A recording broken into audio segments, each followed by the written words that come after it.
在美国买房子，入住了以后才发现问题，那这些问题到底找谁负责呢？应该怎样解决呢？房子过户了，钥匙也拿了，人也搬进去了，结果才发现地基有问题，你去找人来修，钱就像流水一样流出去。最扎心的问题就是，你现在想追究责任，却发现中介一直在甩锅，旁边的人还说中介有保险，保险公司会赔偿。真相到底是什么呢？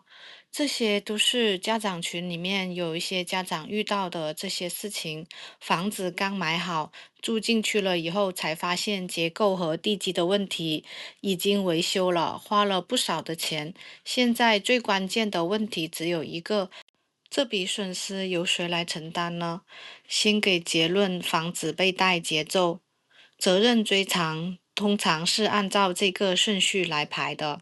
第一，先看卖家有没有知情不报；第二，再看中介和经纪公司有没有失职或者是误导；第三，我们再看看验房师或者相关的专业人士有没有明显的漏检查。至于所谓的中介保险，它不是你一开口就直接给你赔偿，它通常是在中介被正式追究责任的时候，作为职业责任保险介入。卖家责任核心证据就是那一份 Seller Disclosure 卖方披露，所以你购房后一定得好好保管好当时过户时候的文件，特别是这一份 Seller Disclosure。提醒所有买房的人，房屋过户那一天文件一大堆，很多人觉得都是形式，签完了就算了，这是错误的，因为里面有一份文件是非常关键的，决定你未来能不能把钱要回来。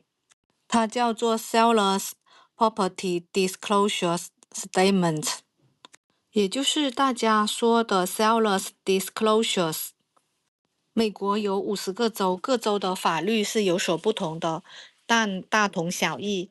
就拿我们的这个宾州来说吧，宾州的法律逻辑是很清楚的，卖家必须披露他自己知道的，而且买家不容易直接看出来的重大缺陷。地基和结构的问题往往就是典型的重大的缺陷风险点。你现在第一件事不是去跟中介吵架，也不是先听别人讲保险赔不赔，你先把 disclosures 找出来，逐条的核对。房屋的结构、地基、渗水、裂缝、沉降、曾经维修这些项目，卖家当时到底怎么勾选、怎么写的？如果你能建立两件事情，你去追卖家就有路径了。第一件事情就是这个问题课纲上属于重大缺陷。第二个问题就是卖家当时明明知道了，却在 disclosures 上面没有如实的披露。这时候你不是情绪对抗，你是在用文件和事实说话。中介到底有没有责任呢？很多人误会，以为房子出现问题就能直接让中介来赔偿。现实是，中介通常不为房屋本身的质量背锅，但是中介可能会在这些情况下承担风险。明明知道问题存在，却不告诉你；看到明显的迹象还淡化，误导你做出决定，对事实做了不真实的陈述，或者没有尽到合理的专业注意义务。只有当你能把中介的失职点盯住，才能进入下一步，也就是中介的职业责任保险可能介入的空间。大家最关心的就是中介的保险到底能不能赔偿。很多人口中的中介保险，一般是指 Errors and Omissions Insurance，也就是职业责任保险。它的核心作用是，当客户指控中介存在疏忽或者是失职的时候，它可能覆盖律师费、诉讼成本以及在保单范围内的和解或者是判决的金额。注意，这不是买家直接去找保险公司说自己的房子坏了，然后要赔偿。它通常是指中介先被追究责任，然后保险在责任框架里面处理。验房师和专业人士有没有可能承担？如果你当时做了验房，报告里面对结构的地基风险只字不提的话，但现在结构工程师明确地指出这属于明显风险点，那验房师可能存在专业过失的风险，具体能不能追究，要看当时的合同条款、责任上限以及漏检查是否属于重大的疏忽。给大家一条能落地的操作路线。